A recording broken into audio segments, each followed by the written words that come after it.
let's take off. Okay, I'm opening the webinar. Awesome.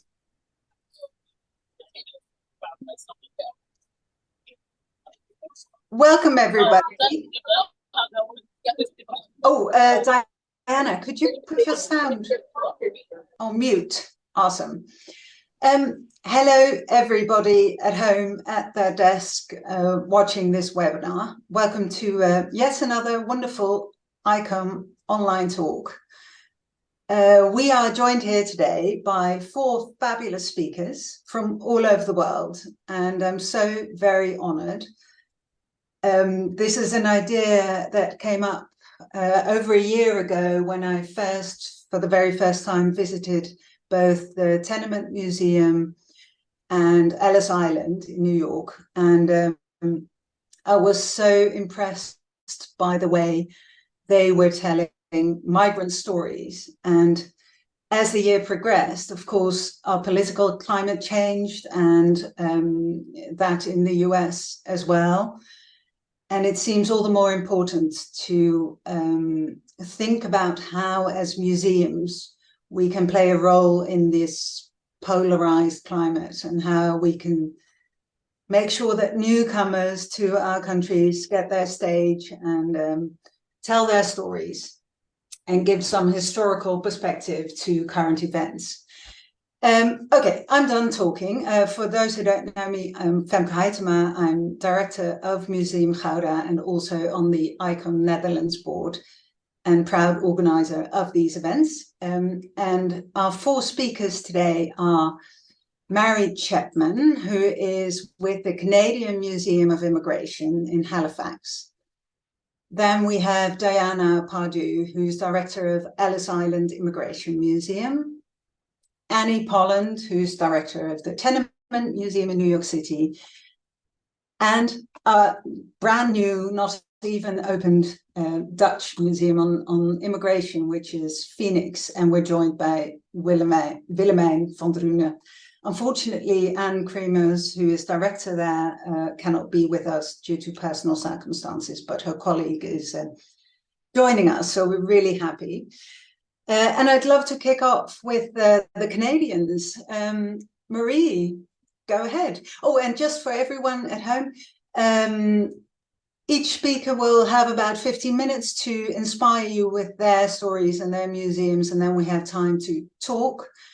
There is, if I'm correct, but Malou, who is the technical whiz kid here, knows exactly what you can and can't do. I think there's a V&A button if you want to ask any questions, and we can incorporate them at the end. But here you go, Marie. Thank you so much, Femke. I just want to, first of all, say how happy I am to be included in this amazing group of female CEOs of museums, and Willemijn as a leader in her field at Phoenix as well. It's always a fun time. By coincidence, we're one of 6 national museums in Canada, and 5 of the 6 are also at this moment helmed by women. So a fun group for sure. A couple of things. I'm assuming most of you haven't been to the museum here in Halifax, Nova Scotia, Canada. So I'm going to I have some slides to show you to sort of explain the museum. But before that, I just want to say that the ties between Canada and the Netherlands, particularly during World War II and post-World War II, are deep and real. And every time I visit the Netherlands, I'm so moved at how, frankly, your country has probably done a better job than our country at honoring the troops who served in World War II. And so it is always a gift for me to travel to the Netherlands. And I feel as though, and my team here are excited about this today because we feel like we're here again. So without further ado, I'm going to try in my most challenging way here to show you a deck of slides, if I can. Just a minute here. Gallery view, and oh my gosh, where did they go? Share. Really what I wanted to talk about mostly is the museum and what it is and what it stands for, and then how we share those stories, if I could. Um, and I'll just start by saying that this is a shed that opened in 1928, and between 1928 and 1970, when we're on the ocean, 1 million people arrived here, primarily after World War II, mostly from Europe. The other part of this shed that we are in, it is a place of those first steps, but also the last footsteps, because all of our 368,000 troops who deployed for Europe for World War II departed from this physical space where I work. And so it is a deeply meaningful space, a National Historic Site. And then after that, we became, as we are now, a National Museum. So there's a whole lot of history in the building, and then we get to expand to tell more of the stories, which, of course, is big fun. And so I'm just going to try here to find my slides. View, uh, exit full screen, and PowerPoint, and from the beginning. Okay, can people see that? No, not Are yet. you seeing the slides? No, are you You're not sharing the seeing screen? I it. think you can press the Just a share sec. button. Yeah. So sorry about this. No, I haven't done it in a while. You've got these great slides, and I am we'll get there. just a sec here. We'll get there. Um, I also just wanted to mention that we are a place that is on the water, and cruise ships still come. In fact, yesterday there was a Holland America ship here, the Zuiderdam, and there are also often ships that are from that original set who are there, which is big fun. So we have a very real connection, I would say, to uh, current day tourism, and it follows the same footsteps. In fact, the most frequently visited ship here from the Netherlands was called the Maasdam, and there is a current day Maasdam that still sails. And it comes in here, and so we sell these shirts in the gift shop that have the names of all of the Dutch ships on them, and they're along with our stroopwafels, two of our biggest sellers from the Dutch uh, sort of things that we sell here. So it's big fun. Here we go. I'm screen sharing, and I'm going to start at the beginning of the slides. And here we go. So if you come to the museum today, well, yes, today, this is what you will see. It's the front of the museum. It is a brick shed on the waterfront. And what you're seeing here is as you approach the museum from the land side, obviously.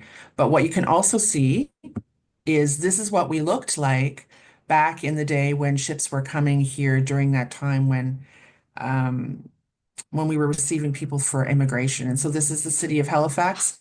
We have the second largest harbor in the world. It was a key port in World War II for supply ships going back and forth as well. So it was a regular and important cog in the wheel of the Canadian support for the World War II efforts.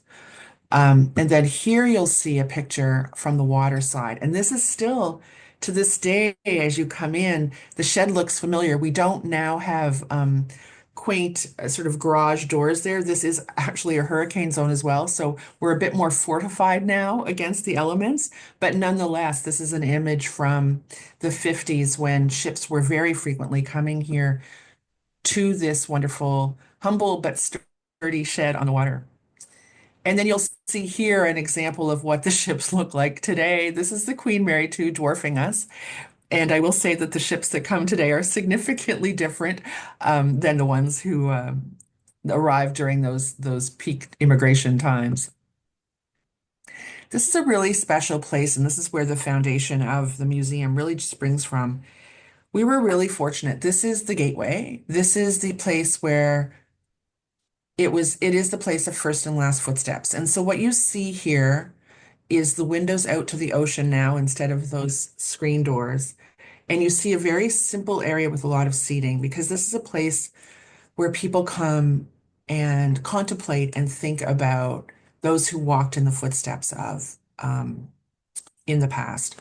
And this side of the museum is a side where we really do tell the story of the building, much like Ellis Island did in the beginnings as well. And we certainly took inspiration from Ellis Island in terms of a lot of the making the building carry the work of the emotion of the space.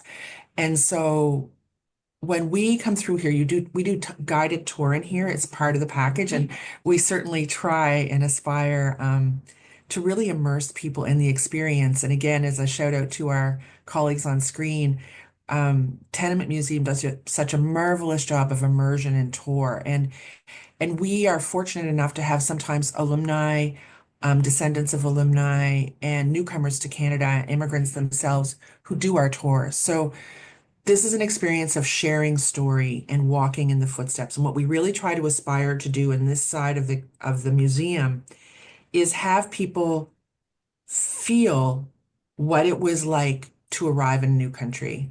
And so on this side, what you'll be able to do, given the vector, the Venn diagram of National Historic Site and Hurricane Zone and National Museum doesn't touch very closely. And what I mean by that is, if you've ever worked in a hurricane zone, you would know that air pressure can drop precipitously very quickly. This is a 100-year-old building, and to make it as it should be for international museum standards, we would have to take away all the things that make it a National Historic Site in terms of this beautiful brick. And as you walk through it, it's very similar to what it was at the time, although we are told it's much cleaner now and cleaned up. So we really leaned into this on this side. And so when you walk through, you can sit in a bunk in a ship. You can sit at the table and see the menus that would have been on board. We have a lot of experiential pieces in this side, and also lots of places to sit to contemplate the enormity of what people were going through. This is the front of the building again. This is actually the anniversary of the 150th anniversary of the Holland America line. So this was several years ago, and you'll see here a captain and many representatives from Nova Scotia and the Netherlands who came to mark this huge moment. And in the front, in the flower gardens there, you'll see we receive each year from the embassy, the Dutch embassy in Ottawa, tulips to plant. And so there's a deep, deep connection between the countries and also this site. And we're so excited for Phoenix because it's remarkably similar in structure. And we've already been working together and sharing stories and experiences. So it's a wonderful thing. The migration museums have this marvelous, I think, network that's very strong for the size of the museums. And it speaks loudly about those experiences of migration. And as times get more challenging for people who are themselves in between countries and trying to find a new one, I think our voices are even more important. We do a lot of talk by authentic voices. You'll see George Swagstra here talking about the opening of actually a Dutch graphic novel exhibit and telling as one of the 10 stories his story. We are firmly rooted in theme and story. So you're not going to find in a corner the story of everything Italian or everything Dutch or everything in our news side, everything from Thailand. What you'll see is human experience, and then woven through that, different stories, images, artifacts, photos, audio and video clips that tell that core human experience. And every time humanly possible, it's told in first person voice to really add that power and that person, that humanity to it. We talk a lot about how important foundationally to get everything correct is, so that whether it's a statistic we use, I can give you a couple of important ones that we use here. Between 1947 and 1954, 94,000 Dutch immigrants came to Canada. That's an enormous number. That is a big number. It's an important number. But when we get down to tell the one story of the family who came with their kist and came to a farmhouse that was partially rotten, and they broke open their kist and used the wood from it to make their kitchen floor better and a shed for their farm implements and what that felt like in the first winter of cold and how important it was. That gives depth and color to a statistic, and it stays with you. And so the impact of storytelling is foundational for us. It also then begets other people to share their stories, and we encourage that all through the museum. You'll see here again George Swagstra. This is sitting at one of the tables that has all different selections of menus from ships, and so people can sit and have a gaze. It's not fancy, it's not high tech, it's very much about sitting around and having a conversation. We do use a lot of technology in the museum, but it's a background. It's to help share story and common moments through the museum. And so this is one of those examples of the simple stuff. And then here is an example of our keyest, and talking about treasures from home. We have images of it, we have quotes from it. And when we tour through, people sort of stand and appreciate the history of how the two governments worked together to ensure that Dutch were settled comfortably and quickly, and how that worked. And I think one of the things Femke talked about was we all need immigration. Certainly Canada does to this day. We're not having enough children of our own, and demographics are such. But it's one thing to arrive, it's another thing to feel welcomed and to then feel like you're making a contribution. And we talk a lot about that in the museum, about when it worked, but also when it didn't. And I think that's a really important distinction.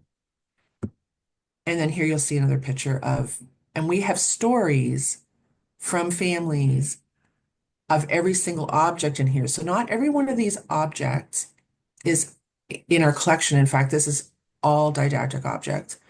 But in our collection, we have oral histories and stories that talk about people who were worried and brought a sink, obviously bicycles, but many other things. And so the basis of this part of the exhibition is founded on our oral history collection. And people stand and stare for a very long time. Kids love this because you can see at all heights, you can stand and look, and it really does kind of engage a lot of people in many funny ways.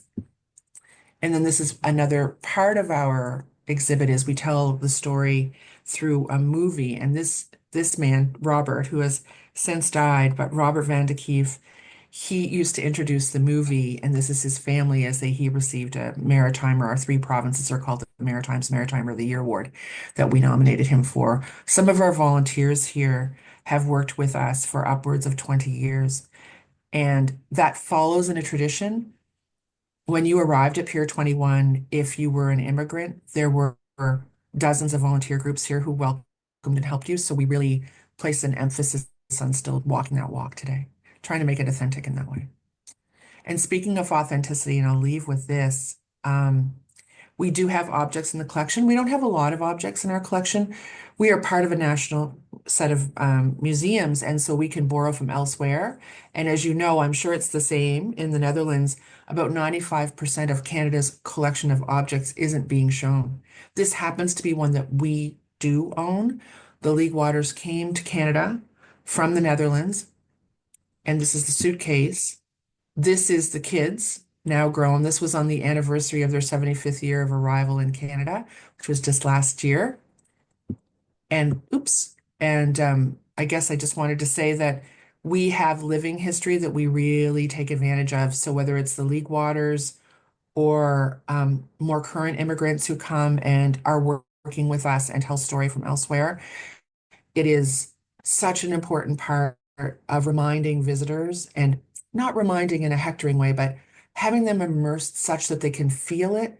And our hope always at the end of this is that when people walk away from the museum, they have a renewed appreciation or a new appreciation for the challenges that that newcomers have to face, but also the incredible contribution they make to Canada's culture, economy, and way of life. That's for us how we launch anything we do, is to tell those stories. And we are a national museum. We do tell difficult stories. We do talk about times when the government of Canada really fell down and either didn't accept people or kicked them out once they were here. And people really appreciate that we tell all of the stories, as we say, an expression, the good, the bad, and the ugly. But what that does is it gives trust to our visitor that we are not a propaganda machine, that we are telling that story. I think I'll leave it there for now, and I can't wait to hear everybody else. Thank you so much. Thank you so much, Marie. It's such an interesting angle, which is really silly of me, but I didn't until this moment realize that, of course, in your country and in your museum, the Dutch are among a huge immigrant group. And that just shows how it's, and I've even got relatives like brothers and sisters of my grandparents who went to Canada, but it never clicked, which is ridiculous, but it's all a matter of perspective. And someone who in one country is sort of the main population is an immigrant in the other country. And that's, of course, the whole point. That nuance is what we're trying to put through. Thank you so much. We'll talk later. But first, we'll go to Ellis Island. Diana, I know you were on the Staten Island ferry before, but are you now at your desk? Actually, I'm just approaching Ellis Island, so maybe the next speaker should go before me, and then I'll be there short. Be there in a few minutes. Okay. Annie, are you sort of raring to go in New York? Or not quite yet? Well, then maybe I think, Willemijn, it would be interesting to look at this. I'm so sorry. I had to step up for a second because someone was at the door. But hi. Do you want me to present now? Yes, that would be wonderful because Diana is still on her way to Ellis Island. Got it. I'm so sorry I wasn't ready. Let's see, let me get my slides. No problem at all. Thank you. And just for everyone participating,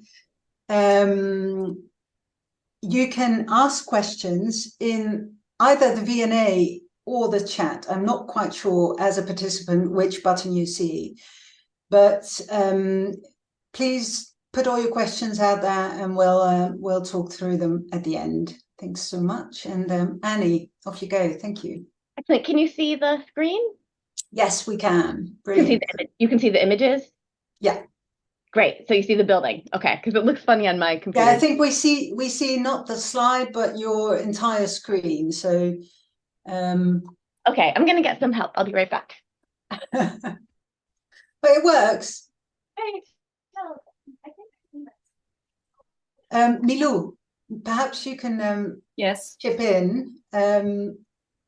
Technically, do you have any other No, I cannot change pointers? settings for Annie, but No, I mean for the rest of the. all right, the questions. Yes, it's like you said, we are still figuring out what works best. But I think all of the participants can view or can see the chat function, and we can read all the questions you are sending to us, at least, that's for sure. So please, if you have any questions for our speakers, you can put them in the chat, and we'll read them out loud at the end of the talks. Awesome. So, can everyone see the slides now?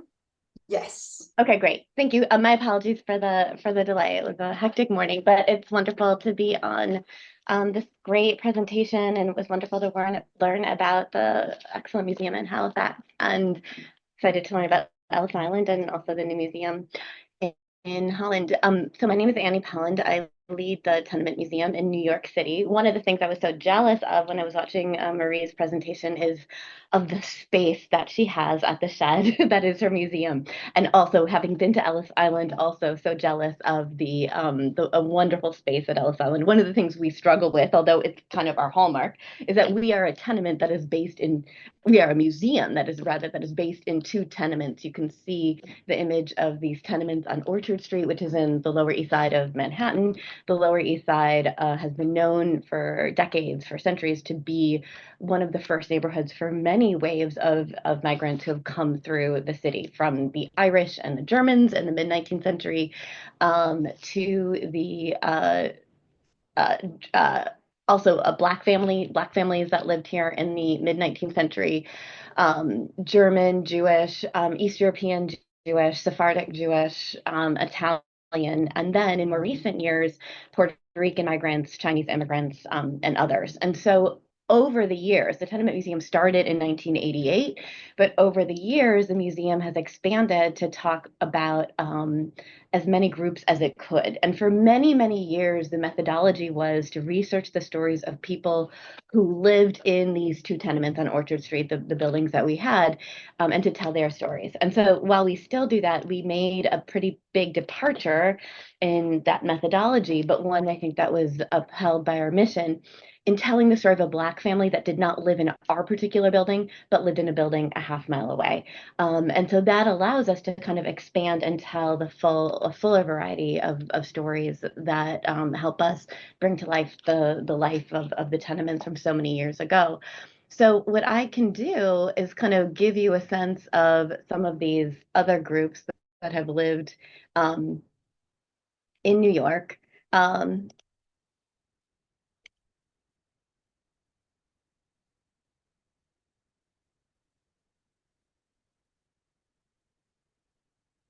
In this image, you can see one of the things that's also super important about the Tenement Museum is that all tours are educator-led. In other words, we don't have wall text, we don't have audio guides. Everything you're learning is in a group, and you're learning from an educator who's been trained by our museum staff, as well as historians that come and teach our educators on a monthly basis. And so that I think is really, really important. The idea that you're in a group with people that you might not know, and you're together kind of reconstructing the stories of the people who lived in the spaces that you're standing in. And one of the things we do, and you can see the educator in the top left-hand corner holding up images, photographs. We also use census records. We use city directories, birth certificates, newspaper articles. We use as many primary sources and share as many as we can so that the visitors are able to kind of help ask questions that bring the story to life.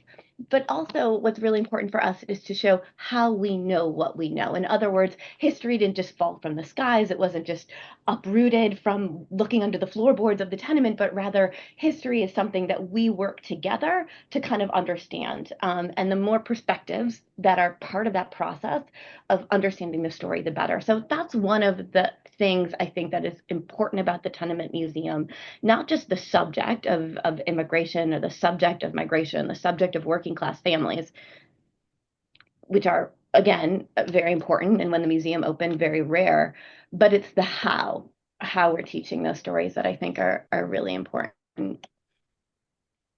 Oh, Annie, I think we're still seeing, oh, now again we're seeing not your full screen. I don't know if it's easily solvable, but I'm sorry, 1 second.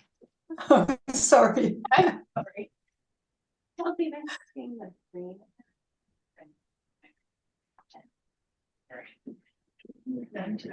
Yeah, let's just do that. We can see the images, but they're quite small, and it's such lovely imagery. That would be nice to see the.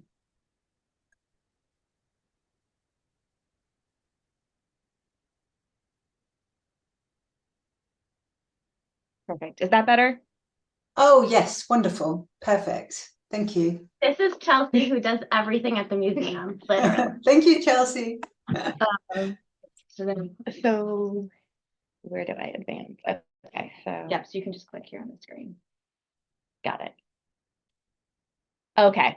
All right, so here is just a view of the two buildings' interior, the different apartments that we're telling, the variety of stories that you can see. So we span, as you could see from that timeline, from 1863 when our first building was opened until about the 1970s. And so the kind of the last story we tell on a chronologic basis is the story of a Chinese family that moved into our building in 1968 and was here through the 1980s. So I think this is really, really fun. And the other thing that we do is we pair stories together in order for different reasons. And so when we pair stories together on a tour, different themes come about and we mix and match them over time so that we're renewing our interpretations.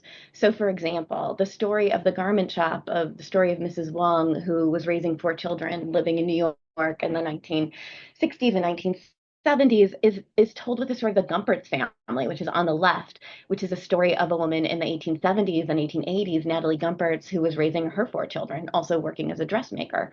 And so by telling the 2 stories together, we're inviting comparisons between the past and the present and shining the spotlight on the women's work and how essential it was in running the family. This is a picture of a German lager beer saloon. John and Caroline Schneider ran this saloon in the 1860s and 1870s. And again, we tell the story to talk about, small business, the role of family in running a business, how German immigrants adapted their culture and brought so much social culture, the culture of beer, to New York City in the 1860s. And 1870s. And then in recent years, we've gone back to this exhibit and we've talked more about how German immigrants felt about the Civil War. So many of them fought in the Civil War. John Schneider, who ran the saloon, had been in a German-speaking regiment for several years. And while that had been always part of the tour, we were very intentional about going to the German newspapers and looking at how did they react to the draft riots. The draft riots, for example, happens in 1863. They were attacks on Black life and Black property. Working class white men were upset about the draft, and even after attacking the draft office, then that violence spilled over to attack Black life and property. And so we were looking at the German newspapers to look at their reactions to those moments and their reactions to the Civil War and so on, so that we're kind of always going back to our exhibits and looking at new questions to bring more of the story to life. Recently, one of the things that's come up more is that there were all sorts of German-speaking clubs that met in the back room of saloons. And one in particular was run by a man named Heinrich Dreyer. And we have news from the newspaper that he and his club gathered at Cooper Union, a great hall, in 1871 to protest corruption in city government. So you might know about New York politics. It's interesting to kind of, again, there are so many opportunities to connect past and present. And with each day's passing, with each week's passing, with each month's passing, there are more and more subjects that our visitors are bringing to us, asking for historic context. This is a more contemporary story. It's a story of the Saez family, a Puerto Rican family who lived in our buildings in the 1960s and 1970s, 1980s. And we tell the story of Ramonita Saez, who comes from Puerto Rico as a garment worker, also as a single mother of 2 boys, and how she made her way in the city and how she, as one of the first Puerto Ricans in the neighborhood, helped create a vibrant Puerto Rican culture. But one of the things, because this is a more contemporary story, and I'm thinking also about the cabinet that Marie showed of all the different objects that people relate to. A lot of our visitors on this tour relate to the plastic covered sofa, even if they're not Puerto Rican. So many families, so many American families recall a great aunt, a great uncle, a grandparent, maybe a parent that had their sofa covered in plastic. It was very much a kind of middle class or aspiring middle class practice of, once you finally have nice furniture, of covering it in plastic so it doesn't get ruined. And so this becomes often on the tour a moment of discussion, a moment where our visitors are sharing their stories. This is the story of the Epstein family, Coleman and Rivka, who are pictured in the photograph on the wall. were refugees. They had survived the Holocaust and had met in a displaced persons camp. And so what comes up on this tour is something that many people aren't aware of, but that even after the liberation of the concentration camps, it was very difficult for people to come to this country because very strong immigration restriction laws were still on the books that dated to 1924. So Coleman and Rivka Epstein were actually lucky. They were among a few, among, a couple, about 37,000 who came in under a special executive order. So come to New York in 1947 and start a family, and we tell their story. But we also tell the story of so many others who were unable to come to this country.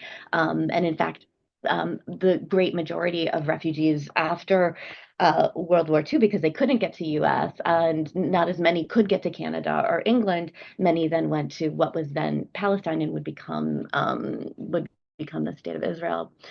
So there's a lot that is happening already from the kind of the first few minutes of this tour that people talk about, but the majority of the tour is told from the perspective of Bella Epstein, their daughter, who we were able to interview, and we're able to share her voice and story through technology and through a record player that she talks about the music that her parents listened to. This is the garment shop I had mentioned earlier. Mrs. Wong, who was raising 4 children, worked in our garment shop for 30 years. It was not. It was only 9/11, which closed down many of the garment shops in New York and pretended the kind of the end of the height of the garment industry in New York City for many reasons. And what we've done on this tour is we've interviewed not just Mrs. Wong, but many women who worked in the garment shop, as well as sociologists and journalists and union leaders who worked with them or studied these women. And their stories are projected onto the cloth that's there. So when people touch the sewing machine, that sparks a projection of short videos that people are able to listen to with little headsets, and so that they're able to hear the stories from the voice of the women themselves. And that was one of the advantages or the excitement we had in telling more contemporary stories, is that we could expand from just using the census records, the city directories, as important as they are, to be able to get the people's perspective and literally their voices telling the story. This is the hallway of 97 Orchard. It's a place that for many people begins the immersive experience. And one of the things we talk about a lot are the way in which different immigrant groups, Irish, Italian, Jewish, German, might have looked at that little painting. And there were 8 of these types of paintings, all of them rural, all of them showing not nary a person in them, talking about what a new immigrant living in what was then the most crowded neighborhood in the country, some people said thought in the world, living in a tenement that might have had 111 people living it at that moment, looking at that painting, what were they thinking about? Were they thinking about going home? Were they thinking about leaving New York? In our most recent iteration, we've added the story of a Black family that, though they did not come from across the ocean, came from New Jersey, came from upstate New York, but came to New York for the same reason. They came for the hope of employment. They came for freedom. And they too would have left behind more rural areas. So what is it like for people to adapt to New York City, the most urban city in the world at the time, or one of the most, in the space of a tenement? And that's one of the ways we kind of get people into the mindset of those who live there and their daily struggles. This is the new apartment of Joseph and Rachel Moore. We talk about how they lived in the tenement. They shared a 2-room tenement.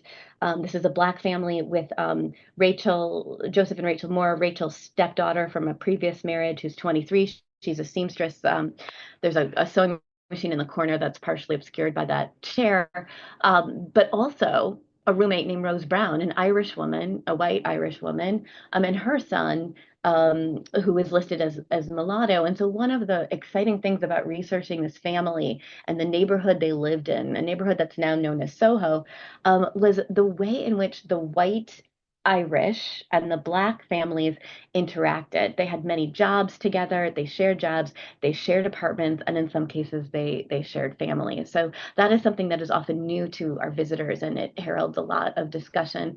We talk about their conversion to Catholicism that we found out about. And on the mantle, it's hard to see, but there's a portrait of Abraham Lincoln that we know Joseph had in his apartment. So we talk a lot about the Civil War. We talk about what it was like to be able to vote for the first time in 1870 when the 15th Amendment is passed.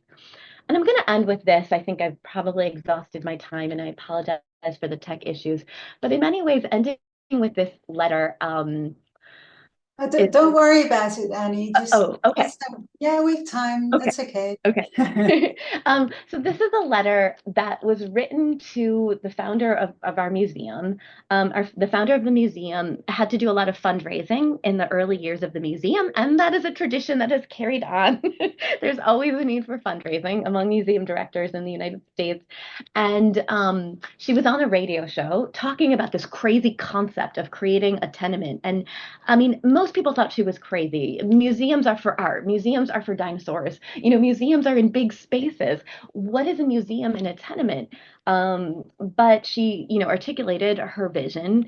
And a Black woman named Gina Manuel, who is 62 years old, she worked in publishing, wrote her this letter talking about how excited she was to hear this.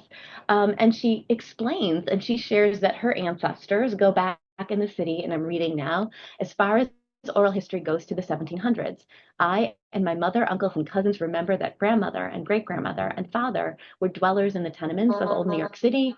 And she describes where they lived. She describes their Catholicism. She describes the everyday circumstances. And it's really amazing to think that this woman is able to describe her ancestors' lives in such rich detail, all the daily life, the political life of the time. She talks about the Civil War. And then she ends by saying, so when you are planning this museum, I beg of you, please, please don't forget them. Their spirits walk those halls, and their bones lay in the earth there, and we remember them. Most of society seems to write us off when they look at the history of New York City and America, but my people were part of New York City long before it was a city as such.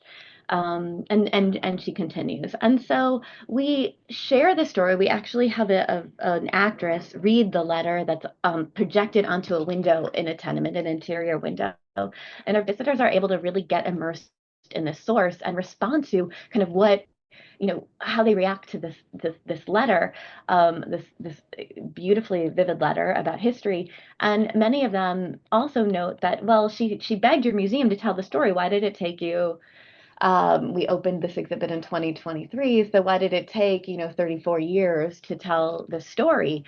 And so we're able, like Marie was talking about with her museum, build trust with our audience and talk about that we're subject to the same kind of omissions and forgetfulness and erasures that broader society is subject as well. The technical answer to the question of why the museum didn't tell the story from the start is that pretty early on in the life of the museum, they realized the benefit of telling the stories of people who really lived in the building. They didn't know when they did that they would be shutting out a story of a Black family and others because they didn't yet know the full roster of who lived in the building. But as it turned out, there were no Black people that lived at 97 Orchard. But we felt as a museum in 2021, when we started talking about 2019, actually, when we started talking about this exhibit, we felt we had the methodology, we had honed our craft, we had the ability to tell a story that wasn't in our building, and that was telling a broader story too, though, of the people who did indeed live in our building. And so we researched the story of Joseph and Rachel Moore, and were able to find a lot. And then, as an interesting twist, we found out that Joseph and Rachel Moore, the people who we were connected to for another reason, lived in the same courtyard, the same area, the same block as Gina Manuel's great grandmother, who told her these stories that had passed these down. So it was very, very exciting. And the objects that you see here are objects that Gina Manuel gave us of Parthenia Lawrence, who lived right by Joseph and Rachel Moore, whose apartment you just saw and whose story we tell. So last, I'll just end with kind of thinking about how we share these stories with school children, and who are I think we have about 35,000 school children who come every year. We have a total of about 220,000 people as a whole who visit the museum. But the school children are so important because we really have more time with them to kind of think about, once you learn this history, what does it make you want to do for the future? Having learned about complex history, how are you thinking differently about your hopes for this country's future? And so this is a primary source we found of the people who lived in Joseph and Rachel's neighborhood, the Black community in 1870, celebrating the Amendment. And what you see here are banners. These are, this reporter is talking about the banners he saw flying out the windows of the tenements in celebration of the 15th Amendment. Out of Egypt have I brought my children. Proclaim liberty throughout the land to all the inhabitants thereof. Impartial suffrage to all without distinction of race or color. By the bullet we gain the ballot. And that these banners were interspersed with American flags that the community had sewn and were displaying. And so, this is such an exciting moment to kind of think about how ordinary people responded to important moments in history. We want students and all of our audiences to kind of really think about what we do with this history. And finally, I want to talk about your story, our story. This was with all these school children visiting and with all of our visitors really sharing their own stories, hearing about the stories of others, prompt them to share their own stories and to research their own stories. So we created an archive that now has over 15,000 stories written by students, and not just students, adults who have visited us or have come to our website through other ways. What they do is they select one object. They write about how that object tells their family's migration history, and they post it. And then we're able to kind of create galleries of different voices that bring up common themes over time across space. And this is just a sampling of them. One of the ones, the kind of the objects or series of objects I like a lot, you can see in the middle, it says mini dictionary of English, Korean. We have, and then you can see some other dictionaries, I think, in here, maybe not in this one, but we have Russian English dictionaries, Chinese English dictionaries, Spanish English dictionaries, Korean English dictionaries, and so on. And these were uploaded by college students who recalled that when they were little, their parents were immigrants, their parents had moved here, they were learning English, and they would carry with them heavy dictionaries on the subway to appointments, and they would use these dictionaries to learn English. And it's just a really beautiful opportunity for us to talk about how learning a language is a process, and these objects get us. These objects offer us ways to break through rhetoric that has become, somewhat entrenched. When you use an object and tell someone's real story, you're offering and creating a new space to look at things anew. So I will end there. And again, I apologize profusely for all the technical issues that I had. And thank Chelsea for helping me. Thank you so much, Annie. I'm just so impressed with your museum. When I visited last year, the authenticity is just mind-blowing. It really feels like you're traveling back in time, and like as if the families you're visiting are just, in the other room or something. And that's really amazing. And that's also helped by not having texts and really relying on oral interpretation. Thanks so much.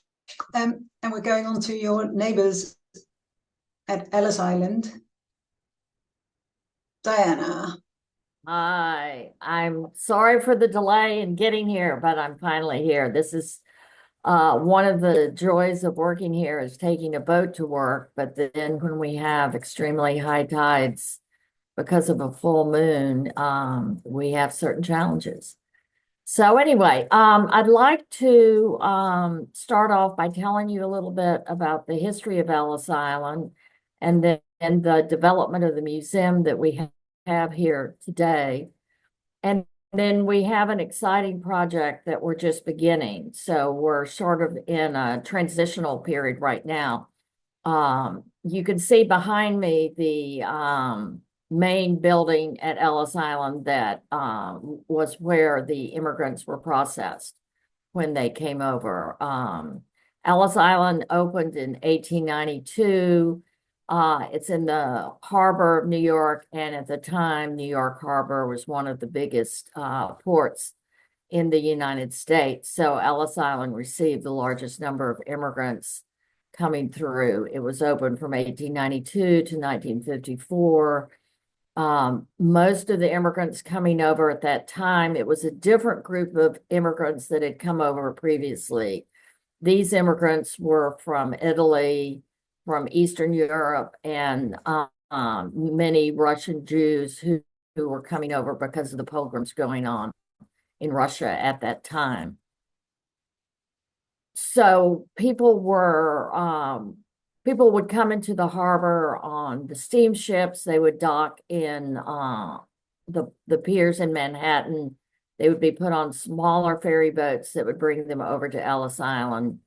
And the people who were being processed here were primarily the third class or steerage passengers. First and second class passengers were processed on board the ship. And so when it docked in New York Harbor, they went directly into the city.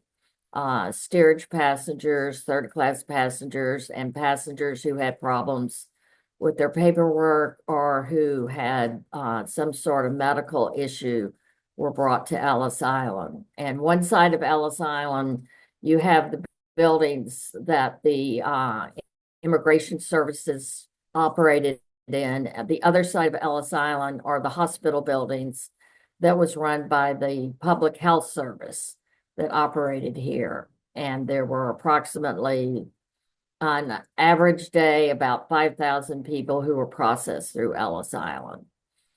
And then in the 1920s, ending in 1924, there was a series of quota laws that went into effect in the United States that strictly that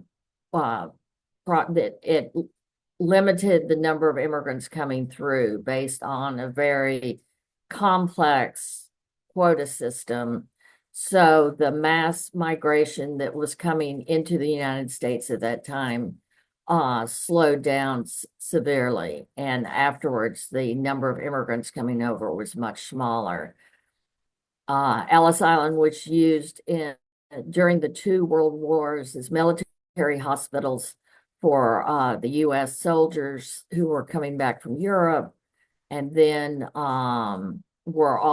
was also used as a place for deportation, where people who had come into the United States as immigrants and for various reasons were being deported and sent back to their country of origin. And then in 1954, the whole complex became too cumbersome to maintain. So the Immigration and Naturalization Service decided to close the complex and move the processing of immigrants at that time into the city. And then in 1965, there was a greater interest in the history of immigration, and people started doing their genealogies. So there was an interest in developing an immigration museum for the United States. And at that point in time, the President Lyndon Johnson, made Ellis Island part of the National Park Service under the Statue of Liberty National Monument.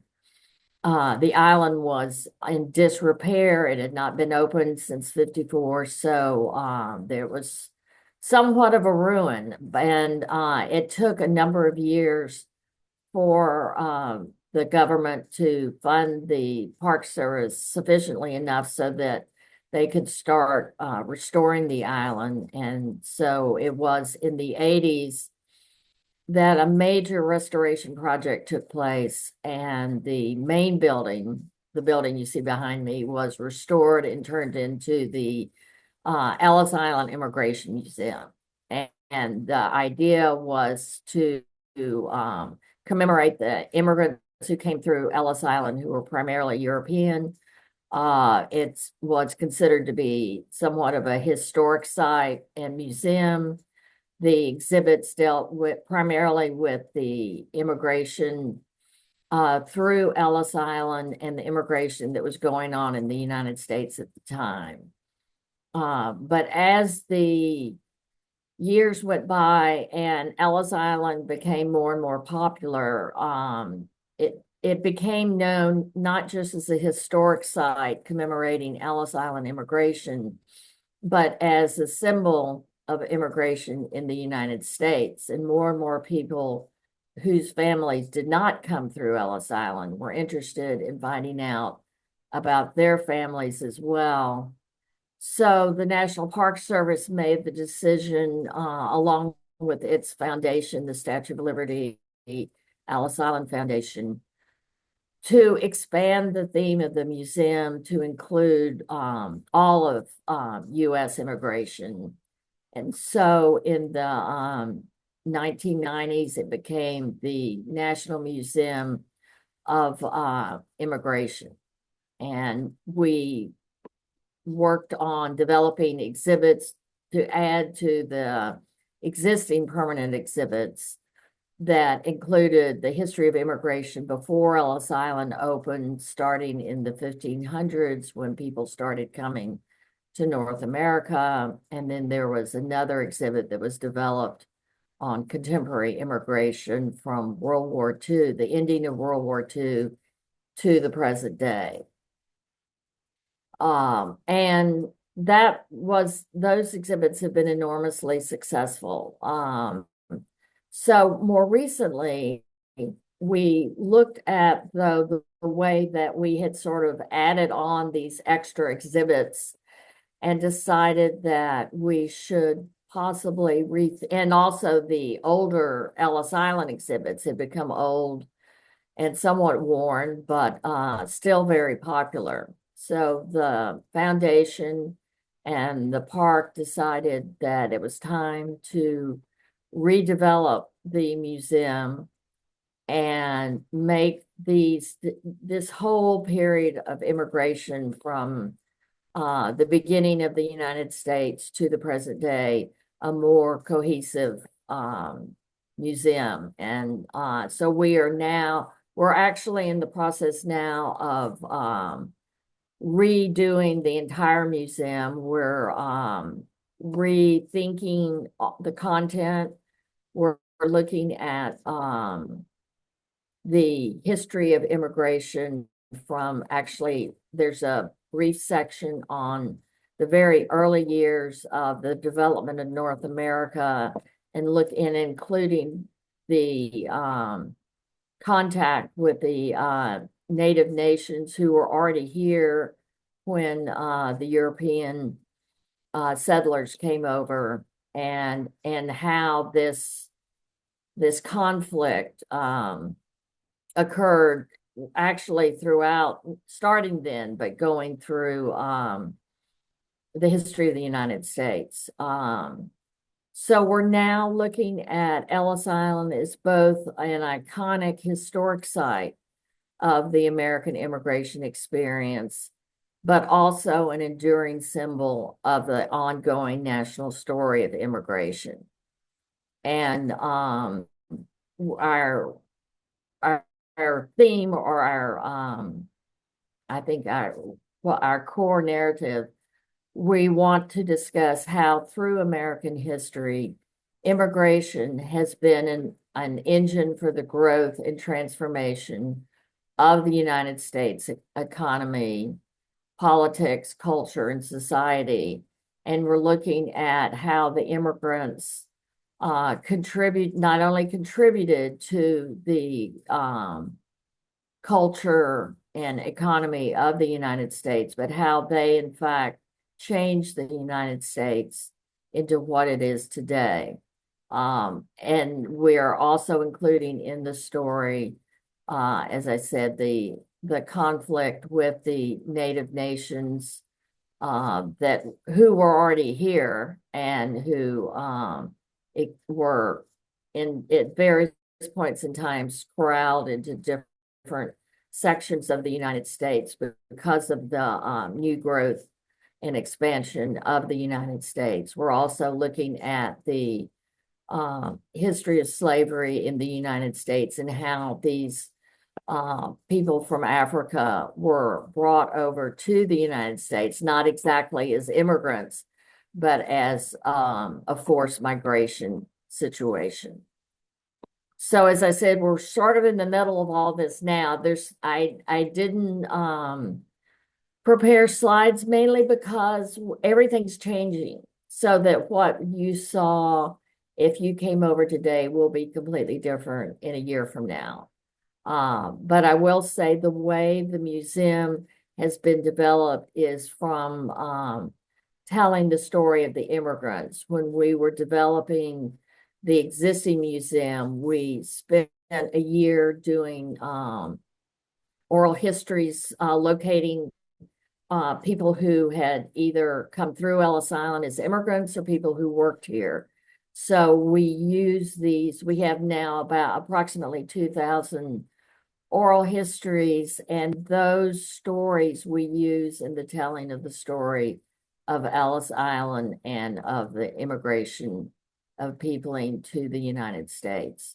And those have been extremely valuable. We also have a large collection of objects from people who came through Ellis Island and who donated the things that they brought with them. And we have a particular interesting exhibit that people love called Treasures from Home, where we actually have family cases where one exhibit case will have a number of objects from one family. And then we have we have a recording of the family telling the story of their immigration story. And then we have a whole variety of things. The furniture that was left at Ellis Island, because when Ellis Island closed down, it was this huge government operation, and a certain amount of materials were left in the building. So we have from the abandoned hospital buildings, all sorts of hospital furniture. And then in the immigration side of the island, we have the desks, chairs, and various things that were left as part of the immigration operation. But it's as I said, it's an interesting story. It's told from the point of view of the immigrant. And today we have a couple million people who come through a year. So it's very high visitation, and that limits to a certain extent what we can do in terms of interaction and the number of visitors coming through and number of staff that's required to deal with these number of visitors. But we do have a very active educational program. We have hundreds of school groups that come through a year, primarily in the fall and in the spring. And we have teachers' guides on our website so that teachers can go on the website and look at lesson plan and use it in developing their plan for talking about American immigration, which in New York and New Jersey and Connecticut is generally taught in certain grades. So we tend to have people from these grades. But we also have a number of tour groups that come over. Today we had several large tour groups, and they're from all over the world. Half of our visitors come from other countries. So we have a very high number of foreign visitors. And as a result, we use our audio program, which is free to anyone who comes to the island, to help us translate into different languages the content of the museum. We have our audio program is now, I think, in 14 different languages, so that people can, most of the people who come through do know some English, but if they don't have to be fluent, they can use these audio guides to go through the museum. We also follow the United States law. We're a federal site, so we're completely accessible and are constantly upgrading our exhibits to continue to be as accessible as possible to all of the population. So our audio guides also include a tour for the visually impaired and the hearing impaired. And we in our newer exhibits, we have the equipment so that people can plug in different aids so that they can hear what is in the exhibits, as well as everything's captioned. so that they can actually see what everybody is hearing. I thought that was a wonderful thing about Ellis Island already now, that the use of oral history, which is very strong and really complements the evocative presence of the building that's there anyway as this sort of site of memory. Thank you so much, Diana, for your wonderful story of the wonderful place in the backdrop of your screen. I'd like to go over to Holland then, to our colleague Willemijn. Willemijn, all these museums have been here for years and years, and you're just starting. Yes. What are your thoughts after hearing this? Well, what are your plans? It's so nice to hear all the stories of the colleagues across the sea, so to say. And I was also lucky to visit all their sites last year. And they have very inspiring exhibits, I must say. In the way they approach the topic of migration is just lovely. And they all do it in different ways. So we really love at Ellis Island also how the site is a pilgrimage for people to go to for so many people around the world. And also the Family Research Center that is at Ellis Island is very inspiring, I must say, because people will look for their roots and want to know about their families, and they can find it at your place to look into passenger lists, etc. We also went to, of course, to the Tenement Museum, and I did a walking tour there through the building, but also through the district, through the historical district. And that was also for Phoenix actually a very inspiring way to take people along in sort of the sense of place of where you are located. That's the same, that sort of was so inspiring even that we developed a tour together with Verhalen Belvedere in our district, a walking tour called Landverhuizers Tour, where people can also walk along with a guide and visit a couple of people who live in the neighborhood and tell their migrant story. And then at Pier 21, Marie already said so that we collaborated. So she was so kind to welcome us in to collect suitcases from Dutch families in Canada. And it's also such a nice museum where you can really feel the sense of place and the personal stories and how they are so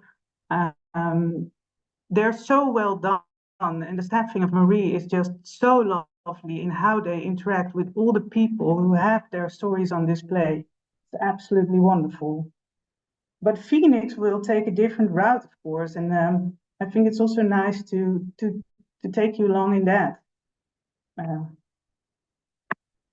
As we, of course, decided to work with art to tell stories of migration. So maybe it's nice to just share my screen and show you what we are up to in Rotterdam.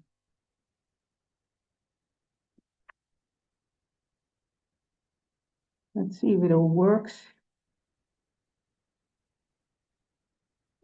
Yeah, perfect. Wait, I will make it full screen. Let's see. This might.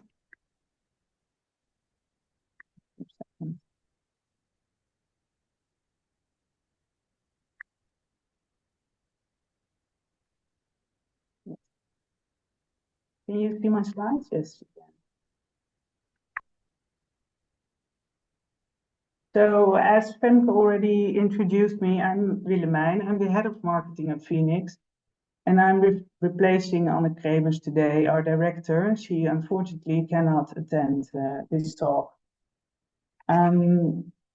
Well, I want to show you what Phoenix is. And as you can see on this slide, our warehouse is at the bottom of it, and we are still very much under construction.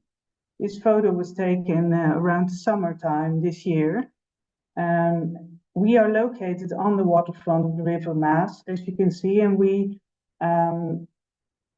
are still working very hard towards our opening, which is set to be in the spring of 2025.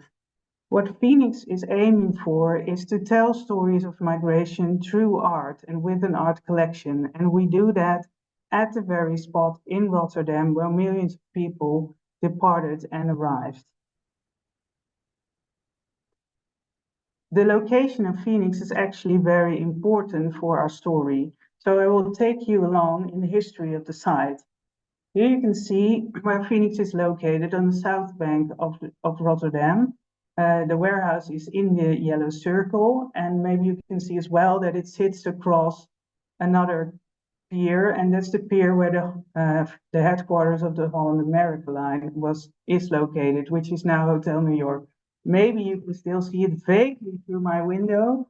I'm sitting right across the water in the warehouse at the moment.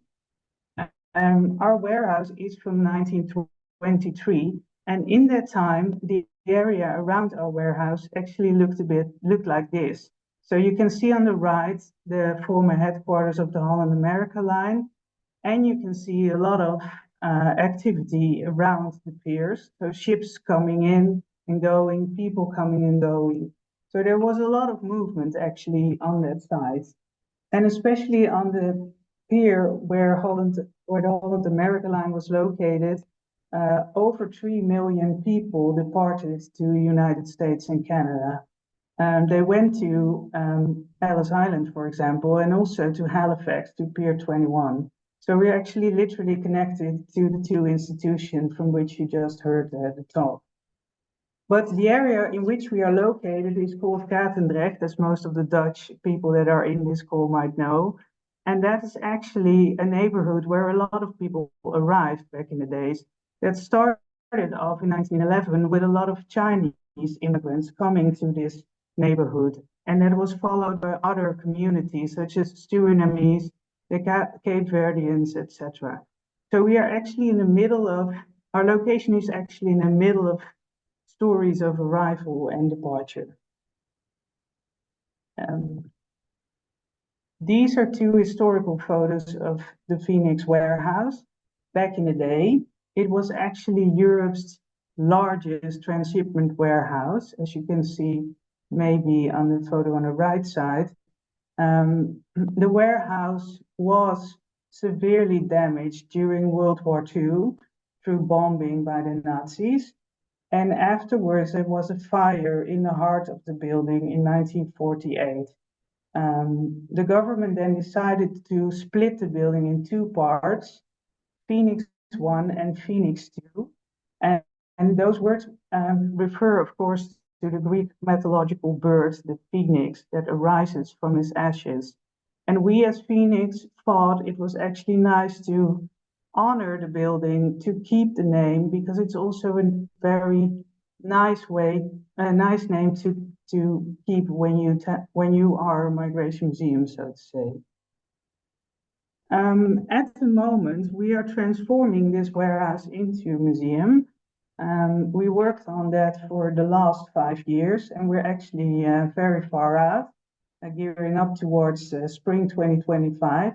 We fully renovated the warehouse in the last years, and we added something. In the center of the building, you can see a new viewing platform on the rendering on the right side of this image. It's designed by a Chinese architectural firm called Mad Architects, and we asked him to make something new to the building to connect past and present, and also to add a whole new structure to the skyline of Rotterdam, because the design of Mad is actually pretty round, and it's also very iconic and different actually than the entire skyline of Rotterdam. That's quite, how do you say that? There are a lot of high rises there that are very chunky and very square shaped. So it's something really new. And this viewing platform, we call it a tornado. So it actually stands for movement, and it symbolizes for us the movement of this area in which we are located. this is one of our gallery spaces on the first floor. As you can see, it's now completely renovated. And what I actually really like about it, it's enormous, that's one thing, and it's great, but there are also windows that overlook the River Maas, overlook the former headquarters of the Hotel New York, and also the city of Rotterdam. So we really connect with the city and with the history of the city through those windows. This is a bird's eye perspective, a photo made last September actually, when we hoisted the oval roof of our tornado. It was one of the last pieces we had to install. It was the highest point of the building, on 30 meters high. I show this image actually because you can see here how the tornado really looks like from above and how it will work. So what you're looking at is actually a double helix staircase that you can climb from the entrance of the building that swirls all the way through the roof up to the viewing platform. And you can take your own route on this staircase. So you can choose which stair you want to take, and then also during your walk up, you can choose if you go left or right, go up or down, go with a steep stair or with another one. And that's actually a symbol also of the journey of life, where you also have to take a path or take a route. When you're up on the tornado, this is a rendering, but this is how it will look like, and you will get a new view of the city of Rotterdam, of the panorama of the city, and also of the horizon that people saw when they departed Rotterdam or when they arrived here. Well, let's take you in what we are planning to do with the exhibitions in Phoenix. We are planning on making 3 exhibitions in total. And they're the biggest exhibition is actually on the first floor, so in the gallery room that you saw before. And there we would like to tell stories of migration with an international art collection. The art is there at the center of the display, but we will combine it with some historical and personal objects as well. What is important to tell is that we want to cover the topic of migration from a lot of different angles. And what we want to do in this first floor is to really give room to artist voices, that they can reflect on the topic of migration in their own way with their art. We want to show hopeful stories, but also the reality of migration and honest stories as well. The exhibition on the first floor will group art into themes, such as parting, for example, home, happiness, or identity and borders. And in every theme, we showcase art that reflects different perspectives on it. So for example, in a theme called Home, the objects that are gathered there together will address topics as, for example, a sense of belonging, homesickness, finding a new home, or what home means to you, for example. Phoenix always wants to show that migration is a timeless, universal, and also a very personal thing, and everyone has its own story to tell, but also has his own view on what he wants to take out of that art collection. So we don't want to fill in that story. We just want to inspire you and to look at the art and just reflect on it from your own history or from your own ideas on the topic. These are just a couple of works that are in our art collection. As you can see, it's a variety of works, both photography, paintings, big installations, video works, etc. And it's both from internationally renowned artists as well as local artists that we commissioned. I will take out 2 for you. This is a bus. It's made by Red Rooms. He's an artist from New York, and he made this from fabric. It's actually a life-size bus. And once it's on display at Phoenix, you can step in the bus and take the last seat. And then you can feel how a New York City bus might feel, or how a Rotterdam bus might feel, how this metropolitan city with a melting pot of people and cultures is. The other work I want to show you is this one. It's from Efrat Sehafi. She's an artist from Rotterdam, and we asked her to make a new work for our collection. She actually made out of colorful clay 116 little portraits of people from the city that she spontaneously encountered, for example, in a library or in a park. And she made their portraits with asking the question, where are you going? And by asking the question, where are you going? A lot of people actually reflected on where they came from. And by hearing that story, she started to work on their portraits. So actually their life story is sort of captured in those little portraits that she made. On the ground floor, we will have two other exhibitions as well, where we focus on personal stories a bit more in this suitcase maze. So we collected over 2,000 suitcases, most of them in the Netherlands, but also a couple in Canada and in New York. And the suitcases will form a maze all together, and we will highlight many of the stories that people told to us in the maze with an audio fragment where people can listen to.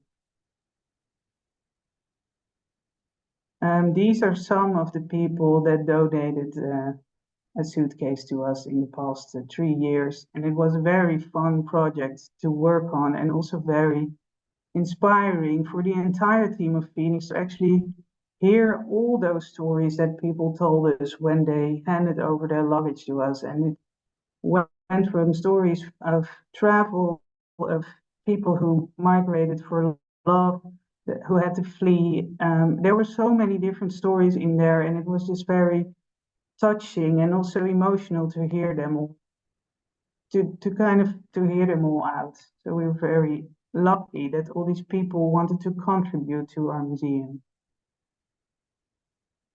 Then on the other, in the other exhibition on the ground floor, we will show a large photo exhibition called The Family of Migrants.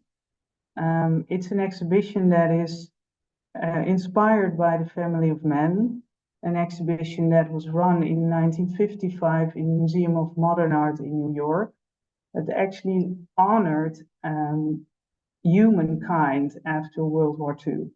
And this exhibition, we will do something that's sort of familiar to, or sort of similar to it, but we will show photography, documentary photography of migrants from all around the world. And we will take you along in a journey starting from departure, the journey to arrival. Here are a couple of the photos that will be in the exhibition. And you can see that, for example, the photo of Eva Besnier is on the arrival of the maiden trip of the New Amsterdam to New York. You can see there in travel on the top right, and a goodbye when the wall was still up in Germany in 1985. Lastly, we will have a plein, and in English we will also call it plein. It's a space that will be freely accessible. It's housed inside of the museum, and it's actually a public square or public plein of 2,000 square meters. People don't have to buy a ticket for this area, they can just walk in freely. And we are sort of seeing what will happen. So we don't want to program it before we open, but we want to program it afterwards with the communities in the city together, so that there is a place where you can just celebrate actually the super diverse city of Rotterdam in all its ways. You can just sit down here, you can do your homework, you can dance, you can eat some nice snacks from the kitchen. And it's actually a very free, free and experimental space that we add to our Phoenix warehouse and to the museum. And I'm very excited in how it will be. It feels for me as the front door of the museum, I must say. And that's it. Thank you so much, Willemijn. I and most of the colleagues here in the audience knew of Phoenix, but I didn't quite know what it encompassed and which stories you were going to be telling. And it's wonderful to see you having this different angle of telling the stories through art. Very interesting. And what a lovely space you have there. Wonderful. Jealous. I would like to invite all the speakers, and I think Milou can arrange that, to have us next to each other on screen for everyone to see. Yeah, I think that's it. We have some questions after your wonderful presentations, and it's great to see how every one of you has a slightly different angle on the same subjects. And there's so many connections, even quite literally, between Phoenix and New York and Canada. And one of the questions we got through the chat was from Ernest van Keulen, and he wondered, are there stories of illegal immigrants included in your museums, and how do you deal with that, and does that have consequences? And I don't know if I can imagine that for both Diana and Annie, your exhibits are quite historic in a sense, but I don't know, Marie, is that a subject you perhaps deal with? It's interesting. We have a traveling exhibit right now called Refuge Canada. It was born of our 2015 election, national federal election, just after, on September 2nd of 2015, Alan Kurdi, a little boy, died, and his photograph sort of shocked the world, as images can, into really paying more attention to the Syrian refugee crisis. And one of the things that happened in that election is some of the candidates were using words like illegals coming to Canada, when in fact, in refugee convention and the way Canada deals with it, that's not the right terminology. They're not illegals.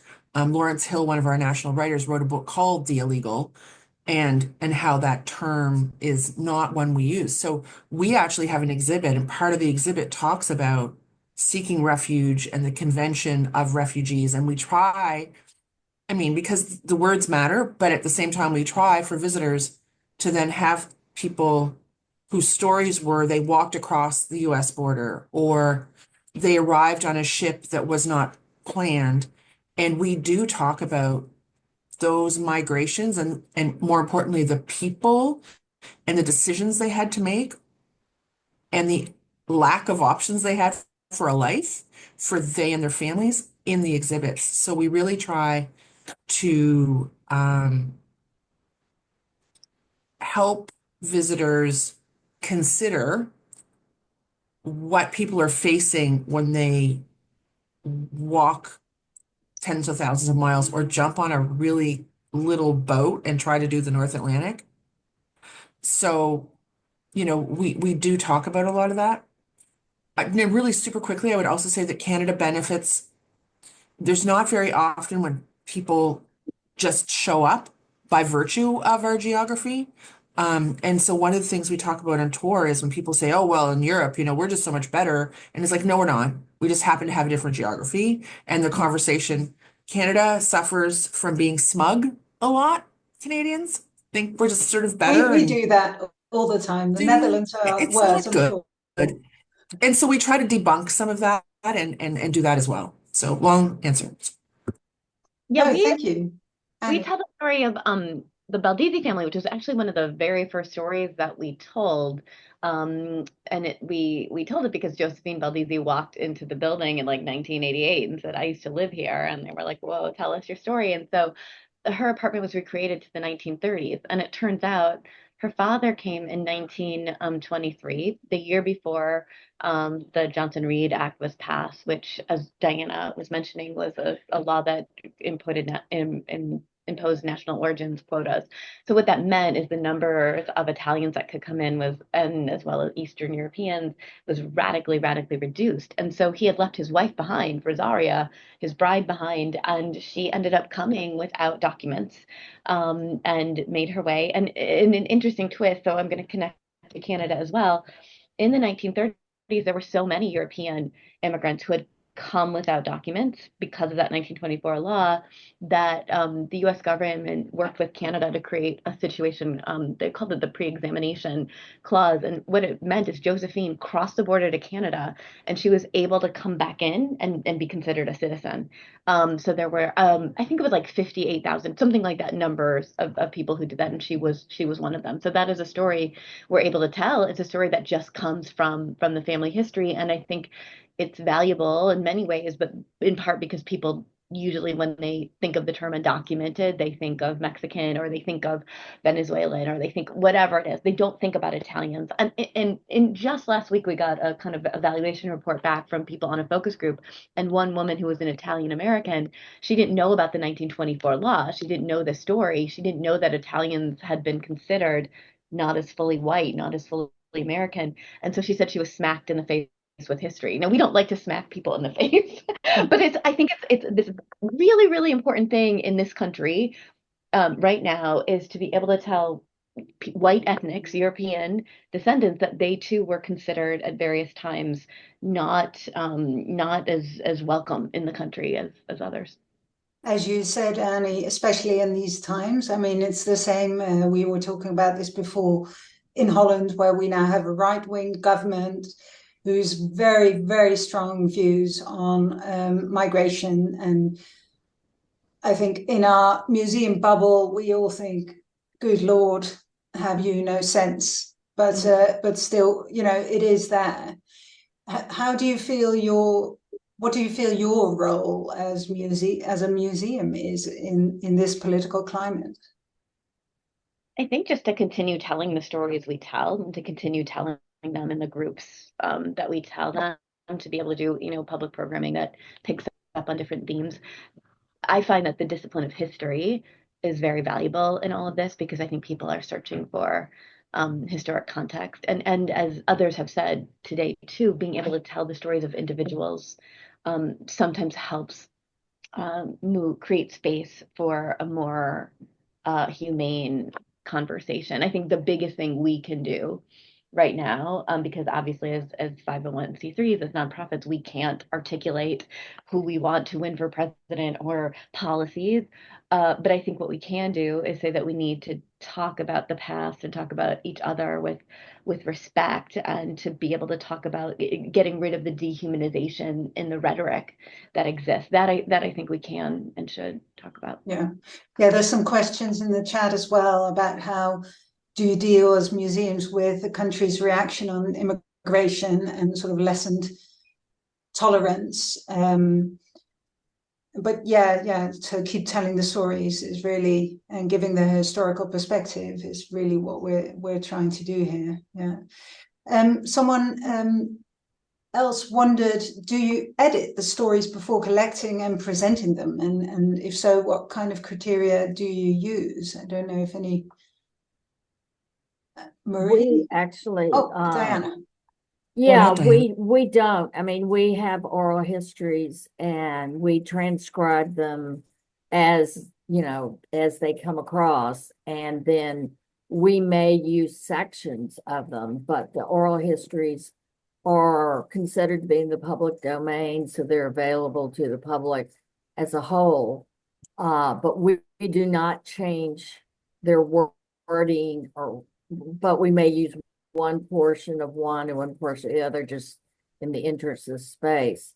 And I will say we do talk about illegal immigration at Ellis Island as well, but from a historical perspective as to how the laws in the country changed, so that, like, for instance, it's after the quota system, a lot of people from Latin America could come into the country without restriction. They weren't included in the quota laws, and that they would come in under various work programs. But then it was the law of 1965, which did away with the quota system, that then made a lot of these groups from Latin America, suddenly they became illegal aliens. And we try not to use the word aliens. We use illegal immigration. Right. But there is a way of explaining what makes people legal or illegal in terms of explaining the different laws that have been passed and the reasons for that. I'm curious, Diana, how come you guys use the term illegal to refer to people, or like, as opposed to undocumented? Well, no, we would use the word undocumented. Okay. We don't really, but I think, you know, and this is one of our earlier exhibits on the exhibit we now have on contemporary immigration. We do have a panel, I think, that says illegal immigration, and the whole, at that point, it's just explaining what makes a person legal and what makes a person illegal. Right. But in the new exhibit that we're developing, we're going into that more detail and we're trying to change the language that we use so that it's not so much that. But it's all, you know, it's important, I think, to talk about it. I mean, you can't just pretend that it doesn't exist. No, exactly. And Willemijn, I was wondering, of course, our political climate is changing. Phoenix has been oncoming for a couple of years now, but this is the reality.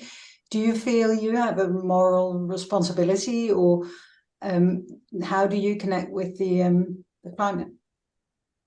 Well, I think it's becoming more and more important that we are out there and to tell that migration is a timeless and universal thing, and that it's also very personal. So that's what we really stand for, that we go beyond politics and numbers, and we really want to tell stories of people. And also by doing that with an art collection, you also give room to a lot of different voices and also to a lot of different interpretations on the topic itself. So we really want to give room to the visitors and how they look at it and what's their take on it, so to say. And I think that's just very valuable also in this climate. Thank you. I think we're running over time anyway, but that's okay. Lots of people are still there. I have one last question for you. So all your 4 museums are dedicated to this theme of migration. And lots of listeners, my museum included, are from a diverse variety of museums. Like myself, I'm from a city museum. Do you have any advice for us on how to tell those immigrant stories, or any kind of advice from your specific practice for the more general audience? We work a lot because we have traveling exhibits that go cross country and they go to smaller towns and cities. One of the things that I'm always amazed at so we go, it's hosted at city museums and regional museums and all sorts of different places. One of the things that I would say that I'm amazed about is the power of those individual stories. And we always, when we design an exhibit, we leave space for the host to add something to it. And it's always, I go to each of the openings. It's a big country. I realize how big it is when you start getting on planes and going like 20 hours and you're still in your own country. But the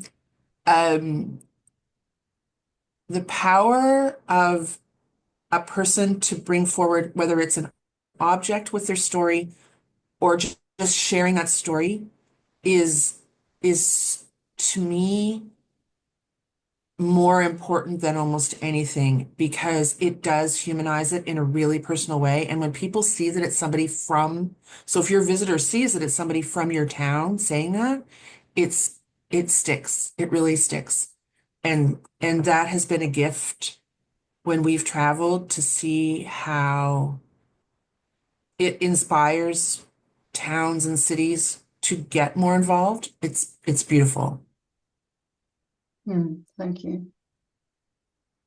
Yeah, I think what we're trying to do with our new exhibits is emphasize how immigration has changed the United States and changed it for the better, so that it's a positive influence, and that, you know, because of immigration, our economy is better. You know, a lot of cities have new growth, and our culture I mean, the culture that most people think of as just American is actually a conglomeration of all these different groups that have come together. So we want to present immigration as a very positive force, and that is why the United States is what it is today, is because of the immigrants. Thank you. Yeah. Any last words, Anna? I agree with Diana, as always.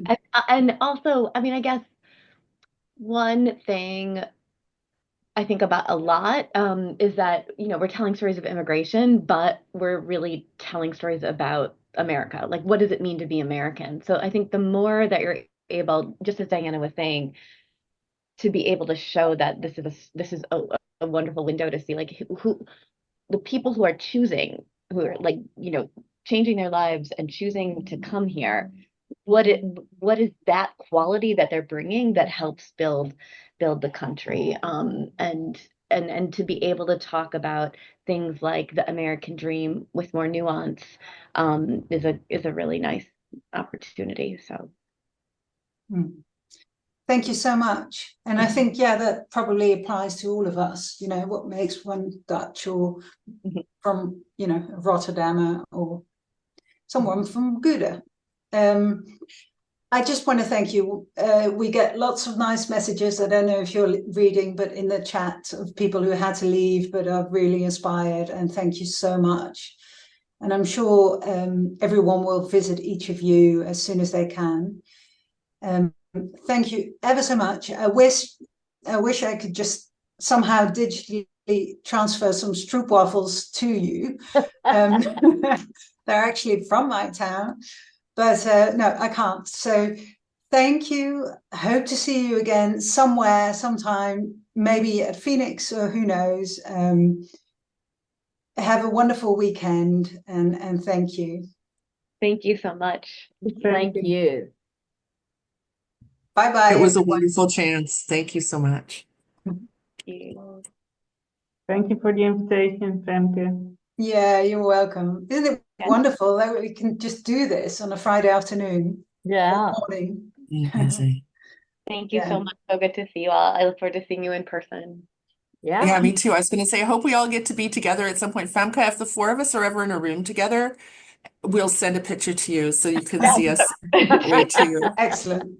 I hold you to that. I go to Right. Montreal a lot because my daughter's in school there. So I don't know how far is Montreal from Halifax. It's still quite a bit. You know what? I'm there in a week and a half's time, Annie. I'm there quite a bit for flights because we have lots of our alums came through and went to Montreal. So I'm there Are twice you this fall.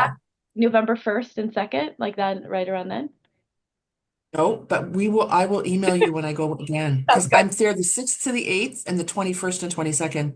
And Willemijn, you know I'm coming in the spring, right? Like you know. You're invited too. You all are invited.